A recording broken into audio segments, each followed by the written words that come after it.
Hello aspirants, good evening and welcome to Oasis EduZone with our today's newspaper analysis that is 23rd जून की newspaper हम आज देखेंगे with all this important news articles. ठीक है, साथ ही साथ हम एक एडिटोरियल भी एनालिसिस करेंगे जहाँ पे हम मेंस पर्सपेक्टिव से डिस्कस करते हैं। ऑल्सो जो भी ये सारे न्यूज़ हैं यहाँ पे टू द पॉइंट हम प्रीलिम्स फैक्ट्स ऑल्सो मेंस के कुछ अगर रहते हैं जो पॉइंट ऑफ व्यूज आप लिख सकते हो, स्टैटिक नोट्स में अपडेट कर सकते हो, वो सब भी डिस्कस करते हैं। तो आपको पता ही है कि we focus on your static versus current affairs का कॉन्सोलिडेटेड प्रिपरेशन। ठीक है, ताकि आप अपने नोट्स अपग्रेड करो एंड बहुत ही एक स्ट्रेटेजिकल स्टडी कर सको जिससे आप ज्यादा आउटपुट दे पाओ विथ योर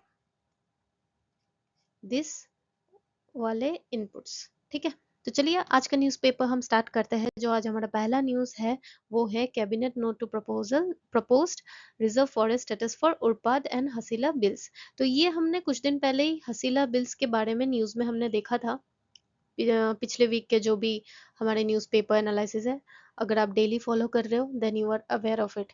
एंड हाँ, मैं सबसे पहली बात ये बोल रही हूँ कि मैंने यूपीएससी और एपीएससी के लिए ये रेलिवेंट तो है ही, लेकिन साथ ही साथ ये अदर जो भी असम गवर्नमेंट एग्जाम्स होते हैं उसमें भी this newspaper analysis will help you. क्योंकि आपने अगर आपने ये 1 वीक फॉलो किया होगा तो आपको पता है कि what's the pattern we follow here. ठीक है, टू द पॉइंट चीजें, नो बकवास।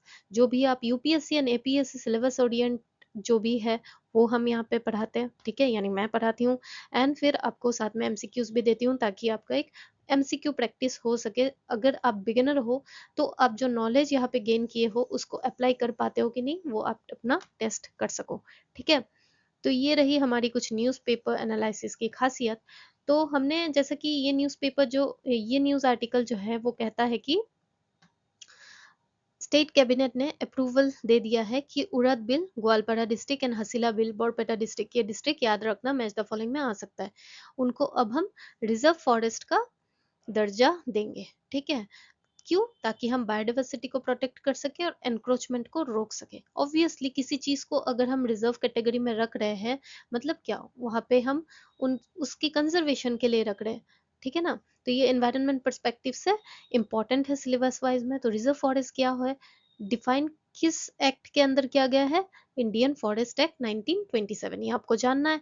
एंड आपको जानना है कि रिजर्व फॉरेस्ट होता क्या है। It's the most protected category of forest. ठीक है, यानी यहाँ पे अलाउ नहीं है, no person is allowed, no right, आपके पास कोई राइट नहीं है कि वहां पे आप जाके हंटिंग कर सको, ग्रेजिंग कर सको या फिर पैरों को काट सको, ये आपको वहां पे कोई राइट है नहीं, अनलेस आपको अगर स्पेसिफिकली किसी रीजन से ऑफिशियली ग्रांटेड किया गया है तो। Otherwise all are prohibited by default. ठीक है, लेकिन इसके अगेंस्ट एक होता है कि प्रोटेक्टेड फॉरेस्ट, वो थोड़ा सा हल्का होता है। वहां पे प्रोहिबिट अगर नहीं करते तो आप कुछ भी कर सकते हो, प्रोहिबिट किया जाता है तो कर सकते हो। और जैसे कि रिजर्व फॉरेस्ट में यहाँ पे आप कुछ नहीं कर सकते हो अगर अलाउ करते हैं तो। थोड़ा सा ये वाला लेनियंट होता है और ये मोस्ट प्रोटेक्टेड होता है। ठीक है, तो ये हमने जान लिया क्योंकि ये रिजर्व फॉरेस्ट होने वाला है, डिक्लेयर कर गया, तो अब इसके बारे में आपको जानना जरूरी है। तो हमने जान लिया बील मतलब क्या है, असम के लोगों को पता होगा, लेकिन अगर यूपीएससी वाले भी ये दूसरे स्टेट से देख रहे हैं तो याद रखना कि it's a local SMS term for natural fresh water lakes और ऑक्सबो वेटलैंड्स को ही कहा जाता है bill.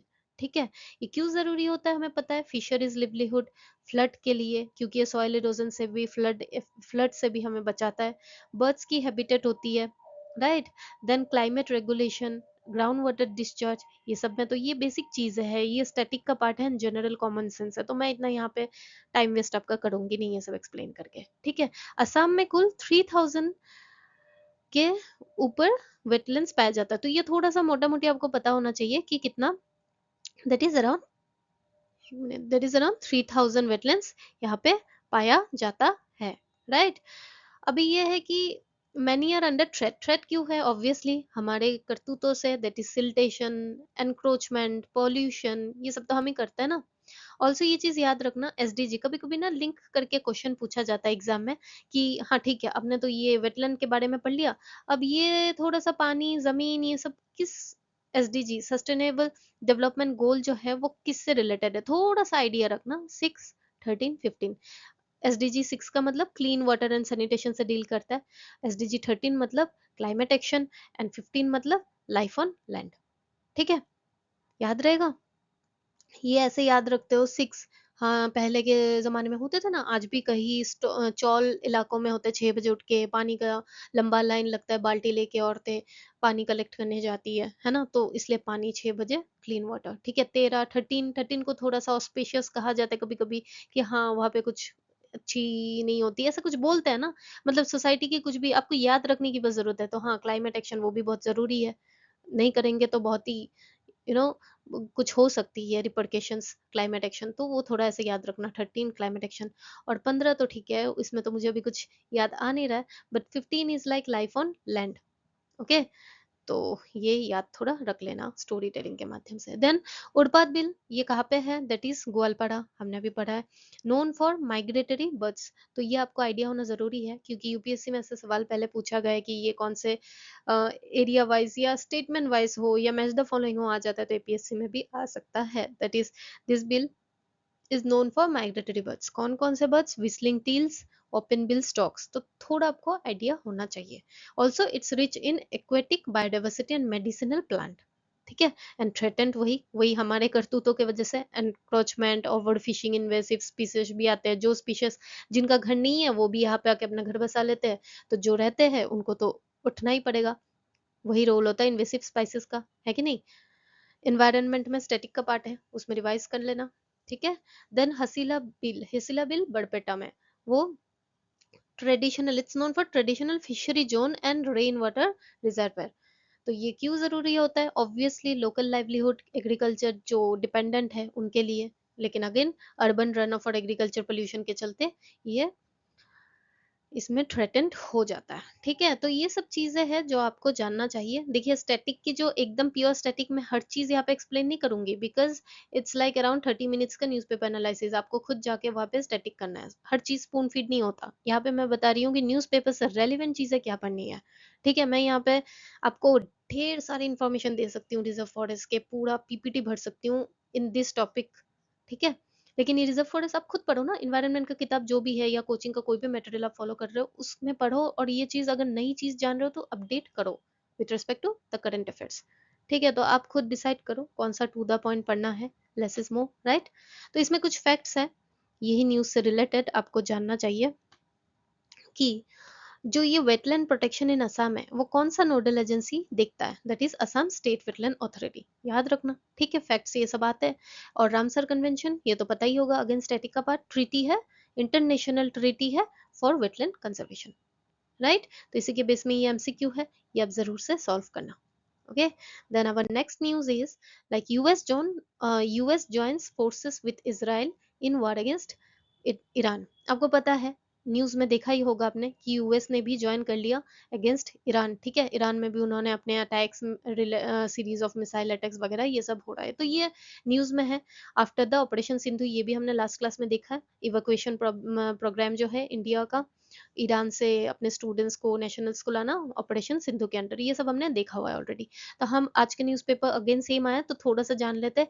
Iran border with 7 countries, कौन सी थी, आई होप यू रिमेम्बर, कल हमने पढ़ा था, सैटरडे को हमने पढ़ा था तापती, मैंने निमोनिक्स दिया था ना आपको। And Iran also controls the straight of Hormuz, that is straight of Hormuz कहाँ पे है, यहाँ पे, एंड यहाँ पे तो ईरान है, तो यही कंट्रोल करता है। और स्ट्रेट ऑफ हॉर्मुज किस किस गल्फ के बीच में, Persian gulf and gulf of Oman, यहाँ पे है स्ट्रेट ऑफ हॉर्मुज। ठीक है, तो जहां से हमारी ग्लोबली 20% ऑफ ऑयल पास होती है। इसराइल है, यूएस की अलाई है वो, इसलिए तो इसराइल के सपोर्ट में ईरान के अगेंस्ट यूएस ने अपना जंग का ऐलान कर दिया, है ना। तो ऐसे थोड़े मस्ती से पढ़ो यार, मतलब थोड़ा लाइट मोड होके भी पढ़ो, इतनी सीरियस मत पढ़ो। ठीक है, थोड़ा सा अपने आप को रिलैक्सेशन दिया करो। तो ये इसलिए मैं यहाँ पे रिमाइंडर देती रहती हूँ आपको कि पढ़ाई के साथ साथ मेंटल हेल्थ भी इंपॉर्टेंट है, इमोशनल हेल्थ इंपॉर्टेंट है। Okay, so Israel is a regional power in West Asia, obviously involved in long standing, ये तो चलो कहानी है, ये मैंने न्यूज़पेपर से उठाया। ठीक है, लेकिन ये न्यूक्लियर, ये कन्फ्लिक्ट क्यों करता है ईरान के साथ, क्या क्या मतलब किस किस मुद्दे में ये झगड़ते हैं इसराइल ईरान के साथ। न्यूक्लियर एम्बिशन ऑफ ईरान, क्योंकि ईरान के न्यूक्लियर एम्बिशन से इसराइल को प्रॉब्लम है। ठीक है, देन सपोर्ट, क्योंकि ईरान का सपोर्ट रहता है हेजबुल्ला के और हमास के लिए।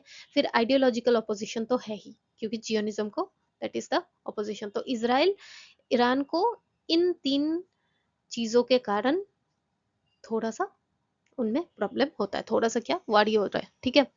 तो यूएस और इसराइल का जो अलायंस है, अब यूएस तो अलाई है इसराइल का, उनके बीच अच्छी क्या रिश्ते हैं, ये आपने जान लिया कि ईरान के साथ इसराइल की क्या निगेटिव रिश्ते हैं। और यहाँ पे जान लेंगे कि यूएस इसराइल, ये थोड़ा सा आपको जानना है क्योंकि मेंस में अगर क्वेश्चन आता है then this small facts and inputs will help you to write a good answer, ठीक है। अब जब पूरा कंप्लीट कर लोगे जीएस 3 इंटरनेशनल स्टैटिक पार्ट, तो आप ये सब कनेक्ट कर पाओगे। तो मैं यहाँ पे जस्ट आपको रिमाइंडर्स दे रही हूँ टू द पॉइंट वाले। तो यूएस इसराइल के अलायंस क्या क्या है, उनके बीच में डिफेंस कॉपरेशन बहुत अच्छी है, मिलिट्री एड दिया जाता है यूएस के थ्रू। जो इसराइल का हमने लास्ट वीक न्यूज में देखा था, मैंने कहा था ना टर्म्स याद रखना। आयरन डोम जो है वो एयर डिफेंस सिस्टम है, किसका, ईरान का नहीं, इसराइल का। वो फंडेड किसके द्वारा किया गया, यूएस से। तो इनकी आपस में बहुत अच्छी दोस्ती है, ऐसा सोच लो, ऐसे याद रखो, ठीक है। और यूएस के साथ ईरान का क्या टेंशन है, अगेन न्यूक्लियर की कैपेसिटी पे, तो ईरान न्यूक्लियर डील, ठीक है। यूएस ने एग्जिट भी कर दिया 2018। ये क्या है, जकोपा जो भी बोलते हो, that is joint comprehensive plan of action, JCPOA। तो कोई कोई जकपोआ ऐसे भी बोल देते हैं इसे, ठीक है, एस्पिरेंट याद रखने के लिए। तो it's a 2015 nuclear deal between Iran and P5+1। P5 कौन है, US, UK, France, China, Russia, +1 जो है वो जर्मनी, ठीक है। तो यहाँ से यूएस ने एग्जिट कर लिया 2018 को। यूएस के सैंक्शंस रहते हैं ईरान के ऊपर, और ऑनगोइंग जो साइबर प्रॉक्सी डायरेक्ट कन्फ्रंटेशन तो होते ही है। तो ये थोड़ा आपको बेसिक आइडिया जानना चाहिए, वैसे तो न्यूज में है बट ठीक है, एस्पिरेंट पर्सपेक्टिव से आपको जानना चाहिए। अब इंडिया का क्या इंटरेस्ट है, देखो उस एरिया में। एक तो डायस्पोरा, ओवर 8 मिलियन इंडियन रहते हैं गल्फ रीजन में। हमारी 60% ऑफ, ये तो हमने न्यूज में लास्ट वीक बहुत बार देखा ही है, इकोनॉमिक के टर्म्स में, इंटरनेशनल रिलेशंस के टर्म पे, कि 60% ऑफ इंडियन क्रूड ऑयल क्या इंपोर्ट होता है गल्फ रीजन से। हमारा चाहबार पोर्ट जो हम कर रहे हैं, तो वो भी स्ट्रेटेजिक इन्वेस्टमेंट ही हमारा, कहाँ पे, ईरान पे, जो हमें अफगानिस्तान एंड सेंट्रल एशिया से कनेक्ट करवाता है। तो इसी के बेस में ये एमसीक्यू है, जरूर से आप सॉल्व करना। अब नेक्स्ट न्यूज जो है वो है अंबुबुची मेला बिगिंस एट कामाख्या टेम्पल, कहाँ पे, that is Guwahati, Assam, right. वहाँ पे बहुत सारे डिवोटीज आते हैं, साधुज आते हैं, आपने देखा ही होगा न्यूज में, देखना अगर नहीं देखे तो, you can feel the vibes how it is, right. It is one of the secret tantric fertility festival. Fertility क्यों, क्योंकि यहाँ पे हम सेलिब्रेट करते हैं मेंस्ट्रुएशन साइकिल ऑफ, है ना। तो ये किनका करते हैं, देवी, that is goddess Sati, right. तो ये कहाँ पे लोकेटेड है, Nilachal hill, Guwahati, okay. One of the 51 शक्तिवन पीठ्स, 51 हमारे शक्तिपीठ है इंडिया में, तो उनमें से ही एक है हमारा क्या, दैट इज कामाख्या टेम्पल। और यहाँ पे कोई देवी मूर्ति की पूजा नहीं होती, यहाँ पे योनी, that is the womb of goddess Sati is worshipped. ये यहाँ पे the womb of goddess Sati is celebrated, ठीक है। And it is a major centre of tantric worship in India, ये भी फैक्ट याद रखना, ठीक है। तो इट्स ये हम सबको पता है कि सेलिब्रेट्स एनुअल, ये भी ध्यान रखना, अगर कोई यूपीएससी वाले दूसरे स्टेट से देख रहे हो तो ये सारे फैक्चुअल्स याद रखना, ठीक है। असम वाले को तो पता ही होगा ऑब्वियसली। तो it's celebrates the annual menstruation, ठीक है, जिसे हम ऋतुकला भी कहते हैं, of goddess Kamakhya. The temple remain close for 3 days। तो इस साल अभी कब हो रहा है, 22 से लेके 24, 3 दिन तक बंद रहता है, ठीक है। तो कहा जाता है कि गॉडेस की फर्टिलिटी साइकिल होती है, और 4th डे पे मंदिर खुलता है एंड प्रसाद सबके बीच डिस्ट्रीब्यूट किया जाता है, ठीक है। ये तो हमने देख लिया कि आइडल वर्शिप नहीं होती यहाँ पे, यूनि शेप स्टोन की पूजा की जाती है। और नीलाचल स्टाइल की, जो यहाँ पे द्राविडियन या नगाड़ा स्टाइल की टेम्पल है, या नीलाचल, तो याद रखना नगाड़ा द्राविडियन नहीं है, टेम्पल स्टाइल नीलाचल स्टाइल है। This is the Kamakhya temple. तो इसी के बीच हमें ये एमसीक्यू सॉल्व करना है, ताकि आप अपने नॉलेज और एप्लीकेशन साथ साथ चेक करो। एंड नेक्स्ट हमारा जो न्यूज है वो है, milk sector in Barak valley get a fresh fillip with revamped plan. Revamped मतलब क्या है, कि किसी चीज को जितना, मान लो वो 50% सुंदर है, उसे 80% तक सुंदर बनाना, उसे रिवेम्प्ड कहता है। उतना ही याद रखो कि उस चीज की अट्रैक्शन, उस चीज की क्वालिटी को इम्प्रूव करना, ठीक है। तो ये क्या कहा गया न्यूज में, कि the milk processing sector in Assam's Barak valley is set for a boost with the revamping of the milk plant at Arunachal Cachar under the Assam agribiz Arunachal, sorry, rural transformation APART के अंदर, ठीक है। ये पार्ट के बारे में हमने लास्ट वीक पढ़ा था, आप जाके देख लीजिए रिवाइज। आपने अगर नोट्स में जरूर से किए होंगे नोट डाउन तो वहां से फिर से रिवाइज कर लेना। मैं यहाँ पे दोबारा लिख के आपको सेम चीज टाइम वेस्ट क्यों करवाऊँ, आप खुद करो, खुद देखोगे तो आपको ज्यादा पिक्टोग्राफिक मेमोरी, आपकी मेमोरी एक्सरसाइज होगी, है ना। नहीं तो यहाँ पे मैं कंटेंट बढ़ाने के लिए तो दे ही सकती हूँ सेम चीजें, बट क्यों देना, कुछ नया है तो वो सीखो, पुरानी चीजें तो मैं बोलूंगी आप पीछे का जाके देख लो। तो डायरी सेक्टर एज न्यूज में है तो हम जानते हैं बेसिक चीजें। India is the largest milk producer, ध्यान रखना, जो 24% ग्लोबल प्रोडक्शन करता है। ठीक है, सपोर्ट किनको करता है, 80 million of rural house hold, specially small and marginal pharma. और जीडीपी में कितनी कंट्रीब्यूशन है इस सेक्टर की, 4%। ठीक है, और ओवर 25% टू एग्रीकल्चर जीडीपी में ये कंट्रीब्यूट करता है। कौन से मिशन के अंडर गवर्न होता है, Rashtriya Gokul mission, that is national programme for dairy development and dairy processing infrastructure development fund, that is DIDF. तो ये सारी चीजें तो एक्सप्लेन करने लायक कुछ है नहीं, ठीक है, ये बस याद रखना, फैक्ट्स आप रिवाइज करते रहना, आप नोट डाउन करके रखो। ठीक है, जो मिल्क प्रोसेसिंग प्लांट होते हैं उनको रिवैम्प करना क्यों जरूरी होता है, क्योंकि ऑब्वियसली वही तो एक रोल प्ले करता है ना वैल्यू एडिशन में, उन्हीं उसी से हम पनीर, कर्ड, घी, ये सारी फूड सेफ्टी हम इंश्योर कर सकते हैं। और revamping all plan help align with जो फसाई नॉर्म्स होते हैं हमारे, तो वो भी उसके साथ अलाइन होते हैं, जो इम्प्रूव करता है in long term supply chain logistic, doubling farmer income, ये सारा करता है। अब बराक वैली में देखो पोटेंशियल तो बहुत है, कछार, करीमगंज, हैलाकंद, ये सिर्फ, लेकिन under estimated agro diary potential है। क्यों, क्योंकि कोल्ड चेन और ऑर्गेनाइज प्रोक्यूरमेंट हो ही नहीं रहा। तो मिल्क प्रोसेसिंग जो प्लांट्स है इसको डेवलप करना तो बनता है, रिवैम्प करना तो बनता है, तब जाके ना सब प्रॉपर यूटिलाइज होगा, क्योंकि अभी अंडर यूटिलाइज हो रखा है, राइट। अब ये हमने देखा है कि ये वाली चीज अंडर अपार्ट किया जा रहा है, तो फिर से ये मैंने लास्ट क्लास में दिया था कि अपार्ट, वही फिर से लिख दिया, एक्सप्लेन नहीं करूंगी ज्यादा, कि it's a world bank funded initiative with Assam government. IMF नहीं होगा, वर्ल्ड बैंक होगा, ये ध्यान रखना। ठीक है, और ये वैल्यू चेन डेवलपमेंट सेक्टर्स में ये काम करता है। जैसे सिर्फ डायरी ही नहीं, आपको लगेगा हाँ ये डायरी रिलेटेड था बट तो सिर्फ डायरी सेक्टर में ही ये दिखता है, फोकस करता है, नहीं, डायरी भी करता है। हॉर्टिकल्चर, हॉर्टिकल्चर मीन्स फूल फौना जो भी है वो सब, देन राइस, देन फिशरीज के भी ये फोकस करते हैं। तो ये सारी चीजें इंफ्रास्ट्रक्चर फार्मर ऑर्गेनाइजेशन सारा देखता है, कौन, पार्ट। ठीक है, तो ये आप याद रखना। अब मेंस में अगर ये क्वेश्चन आता है इसी चीज में, किसी भी इकोनॉमी के under, food security, diary industry, diary processing sector के अंदर, तो वहां पे थोड़ा बहुत ये आपके आइडिया है, मैंने बस अपने मेंशन की कि रिव्यम करने की सिग्निफिकेंस वही होती है कि जो पोस्ट हार्वेस्ट मिल्क लॉस होती है उसका भी हम यूटिलाइज कर सकते हैं to make paneer, ghee, curd, right. ये लोकल फार्मर स्पेशली विमेन को भी एम्पावर करता है, रूरल एम्प्लॉयमेंट भी देता है, क्योंकि लॉजिस्टिक टेस्टिंग ये वगैरह होता है तो लोग चाहिए होंगी, है ना। एंड ऑल्सो इट सपोर्ट्स आत्मनिर्भर कृषि and align with one district one product goals. ठीक है, तो ये डिस्ट्रिक्ट्स में से हम ये सब करेंगे तो ये हमारे एडॉप्ट वाले गोल्स को भी प्रमोट करता है। तो इसी बेसिस में ये एमसीक्यू है, जरूर से सॉल्व करना। देन हमारा नेक्स्ट न्यूज है, ferry from Majuli hits bridge pillar on Brahmaputra, passenger escape unhurt. Passenger को कुछ हुआ नहीं, बट ठीक है, all these are disaster only, ठीक है, जो हमें फोकस तो करना चाहिए इंफ्रास्ट्रक्चर के तौर पे। तो इस पे न्यूज में क्या है, माजुली, माजुली क्या है, world's largest river island, India का लार्जेस्ट नहीं, वर्ल्ड्स लार्जेस्ट रिवर आइलैंड। कौन से नदी में, ब्रह्मपुत्र रिवर। ठीक है, it become the India first river island, ये याद रखना। ठीक है, वर्ल्ड का ये क्या है, लार्जेस्ट रिवर आइलैंड। और फर्स्ट रिवर आइलैंड इंडिया का कौन सा है, डिस्ट्रिक्ट माजुली, वो कब हुआ था, मीन्स कब इन्हें घोषित किया गया था, दैट इज 2016। अब ब्रह्मपुत्र रिवर के बारे में थोड़ा सा जानते हैं, ओरिजिनेट कहाँ पे होता है, Angsi glacier in Tibet, that is Yarlung Tsangpo, enter India करता है वाया अरुणाचल प्रदेश, एंड कहाँ से बहता है, असम से बहकर बांग्लादेश तक जाता है। और यहाँ पे ब्रह्मपुत्र हमें पता है कि हाई सेडिमेंट लोड होता है, चैनल माइग्रेशन होता है, एनुअल फ्लडिंग होता है, इसलिए असम में तो फ्लड होते ही रहता है। तो ये सारी बेसिक चीजें वी ऑलरेडी डिस्कस्ड अंदर असम फ्लड वाला टॉपिक लास्ट वीक। तो Brahmaputra among top 5 sediment rich reverse in the world होता है। ठीक है, and one of the most dynamic river system, क्योंकि बहुत सारी ऑपरेशंस यहाँ पे और बहुत सारी माइग्रेशंस होती है, चैनल माइग्रेशन, सेडिमेंट के वगैरह, one of the dynamic nature change करता है।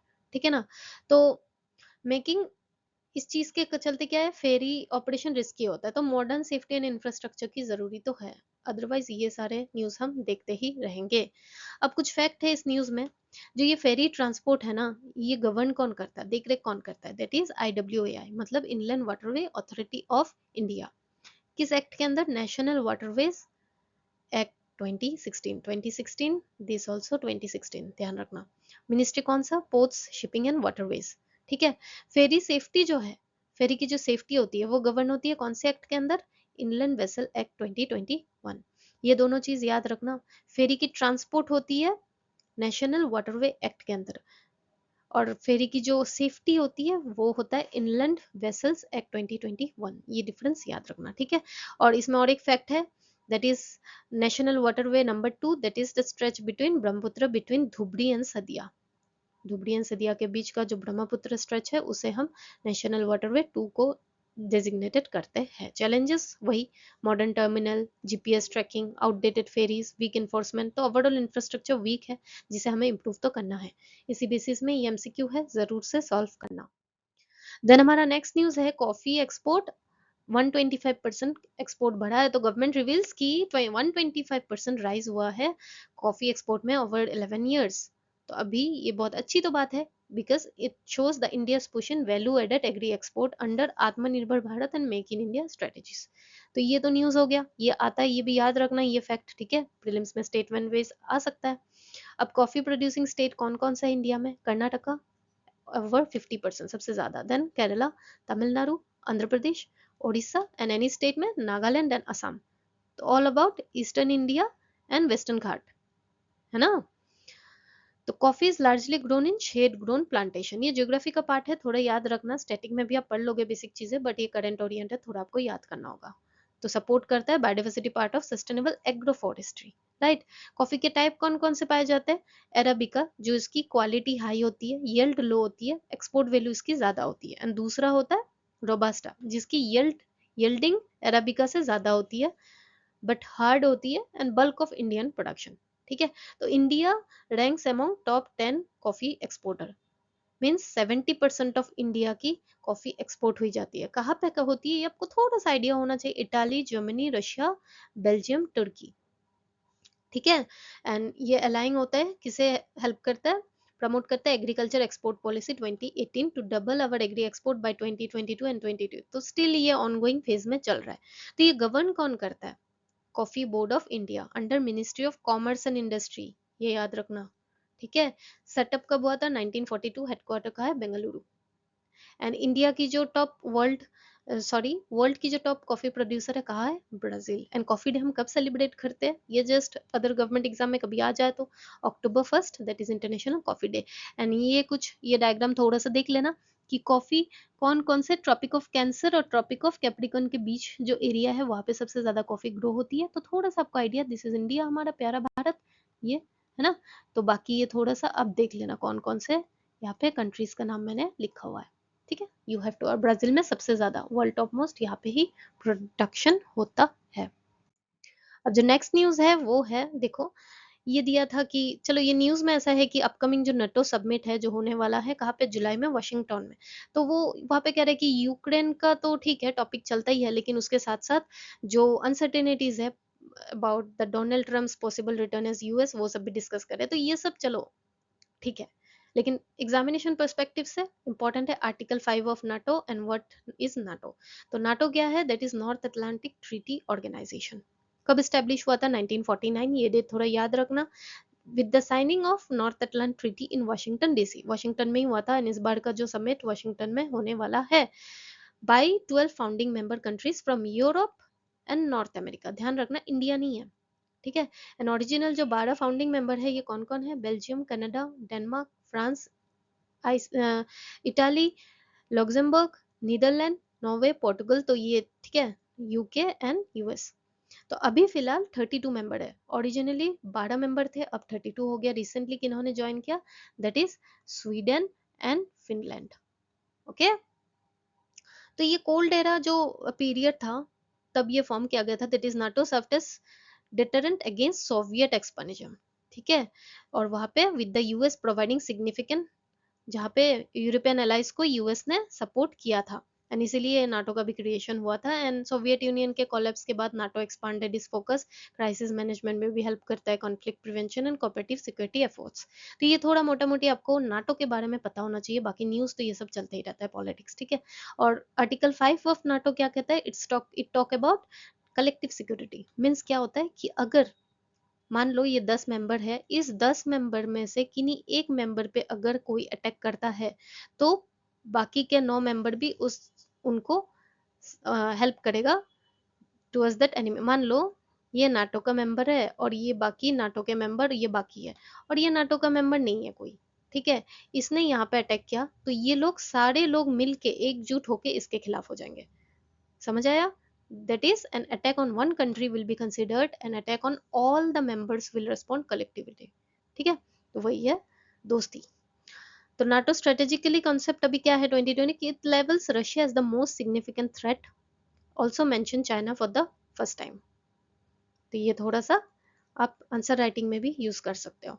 You will learn to connect it once you prepare your GS3 का IR पार्ट का, स्टैटिक अप का जब स्ट्रांग हो जाएगा, करंट अफेयर्स और अच्छे से कर पाओगे। यहाँ पे मैंने जितनी जरूरी है एग्जाम के लिए उतना ही करो, ठीक है। जो आज हमारा लास्ट पार्ट है दैट इज द एडिटोरियल, जो कहता है why Assam needs ILP, that is inner line permit. ठीक है, सॉरी ये क्वेश्चन थोड़ा सा गलत हो गया यहाँ पे, मैंने कल वाली क्वेश्चन ही यहाँ पे डाल दी, तो आई एम एक्सट्रीमली सॉरी। यहाँ पे आप कुछ भी ILP रिलेटेड क्वेश्चन आ सकता है कि जैसे हर जगह पे बहुत नॉर्थ ईस्टर्न स्टेट में ILP है, तो असम में असम को ILP की क्या जरूरत है, क्या हो सकता है, तो डिस्कस कीजिए, ऐसा कुछ क्वेश्चन आ सकता है। आई एम एक्सट्रीमली सॉरी, ये क्वेश्चन को आप इग्नोर कीजिएगा, लास्ट क्लास की हमारी है। तो देखो यहाँ पे एडिटोरियल में क्या कहता है कि देखो इनर परमिट जो है वो असम में अभी ज़रूरी है बहुत, क्यों, क्योंकि बहुत सारी इलीगल इमिग्रेशन के चलते, जिसके लिए हमने NRC भी यहाँ पे प्रैक्टिस हुई थी, है ना, प्रोसेस चली थी, डेमोग्राफिक इम्बैलेंस हो गई है उसके चलते, ठीक है ना। हमने वेस्ट बंगाल में भी देखा है कि इलीगल माइग्रेशन को वो कंट्रोल ही नहीं कर सकते, तो इसी चलते ILP इम्पॉर्टेंट बन जाता है। तो यहाँ पे जो ऑथर ने डिस्कस किया है वो हम जान लेते हैं कि उन्होंने क्या किया, ताकि आप अपना एक बैलेंस्ड अप्रोच बना के मेंस का आंसर दे पाओ, ठीक है, आंसर राइटिंग कर पाओ इसी टॉपिक के, ठीक है। तो यहाँ पे ऑथर क्या कहता है कि illegal immigration beyond borders, sorry, कि असम का बॉर्डर तो बांग्लादेश के साथ है ही, लेकिन पता है क्या, जो वेस्ट बंगाल में जो घुसते हैं ना, वहां से असम में बहुत ज्यादा आ जाते हैं।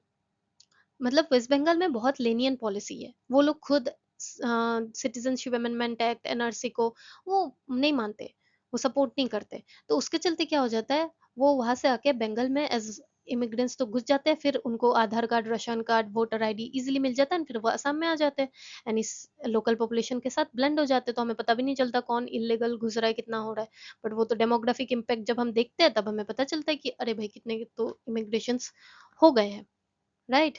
तो ये क्या करता है, demographic impact on Assam obviously, जैसे आप डिस्ट्रिक्ट जैसे बरपेटा, धुबरी, नौगांव, मोरीगांव, यहाँ पे बहुत सारे आधार रजिस्ट्रेशन हुए हैं जिनका नाम NRC में नहीं है, या NRC में मान लो 50 जन का नाम है आधार, फिर 60 जन को, तो बहुत सारे इम्बेलेंस ऐसे देखा गया है, लैंड एनक्रोचमेंट देखा गया है, sinking jobs, welfare strain, cultural marginalisation.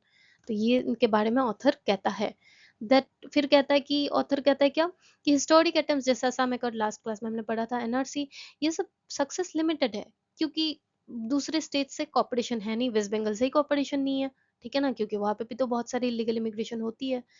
तो इसलिए फ्रस्ट्रेशन एक बनता जा रहा है असम के लोगों के बीच में कि डेमोग्राफिक फॉल आउट कहीं ना हो जाए। तो अभी हाल ही फिलहाल में ILP ऐसा नहीं है कि सिर्फ असम को ही चाहिए, already it exist in Arunachal Pradesh, Nagaland, Mizoram, Manipur, ठीक है। तो उनके लिए रेगुलेटरी टूल का यू ऐसे एज रेगुलेटरी टूल हेल्प करता है फॉर इंटरनल माइग्रेशन, तो वैसे ही असम को भी हेल्प करेगा to screen, monitor and document those non resident entrance, protecting, जिससे लैंड आइडेंटिटी और कल्चर हमारी प्रोटेक्ट होगी, ठीक है। तो ये ऐसा नहीं है, ऑथर कहता है कि ये डिवाइड करने के नाम से हमें ILP नहीं चाहिए कि हम लोगों को, इंडिया के लोगों को divide, it's a defence response कि हाँ हम अपने लोगों की कल्चर की आइडेंटिटी बचाए, ठीक है, ताकि लोकल आइडेंटिटी बच सके, ऐसा ताकि हम नेशनल यूनिटी के साथ और ज्यादा स्ट्रांगली पार्टिसिपेट कर सके, क्योंकि आपका घर रहेगा तो ही आपका गांव रहेगा, काइंड ऑफ ऐसे ही ऑथर यहाँ पे समझाना चाहता है, ठीक है। तो ये आर्टिकल ये कहता है कि इट्स अ नेसेसरी रिस्पॉन्स, ताकि इंटरनल क्राइसिस को हम एड्रेस कर पाए, ठीक है ना। रीजन की जो आइडेंटिटी है, स्टेबिलिटी है, सिक्योरिटी है, ये सारी चीजें हम असम की अच्छे से स्टेबिलिटी के साथ मेंटेन कर पाए, राइट। और एक ऐसा है कि आईएलपी, देखो आपको तो शायद पता ही होगा, इनलैंड परमिट क्या होता है। ये ट्रेवल करते वक्त आपको ये परमिट आपको दिया जाता है ताकि आप लिमिटेड टाइम उस जगह पे रह सको। ऐसा नहीं कि आप कहीं से भी आओ, तो लिमिटेड टाइम रहेगा तो ऑफिशियल्स चेक कर पाएंगे, अदरवाइज कोई लिमिट होगा ही नहीं तो आप वहां जाके बस जाओगे। तो इलीगल इमिग्रेशन हो रहा है, उसको चेक करना थोड़ा डिफिकल्ट हो जाता है। इसी चलते एनआरसी की सक्सेस रेट उतनी है नहीं जितनी होनी चाहिए थी। तो आई होप आज का newspaper analysis you enjoyed it. तो आप ज़रूर से कमेंट कीजिएगा एमसीक्यूज, कुछ दूसरी इनिशिएटिव आपको चाहिए वो भी कमेंट कीजिएगा, कुछ चेंजेस चाहिए वो भी कमेंट कीजिएगा, ठीक है।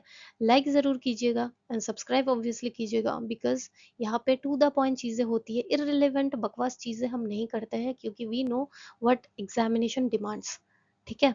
एटलीस्ट 80% के लिए अच्छे से प्रिपेयर करो, 20% तो लाइफ की भी अनसर्टेनिटी होती है, तो एग्जाम तो है, एग्जाम को तो होगी, ठीक है ना।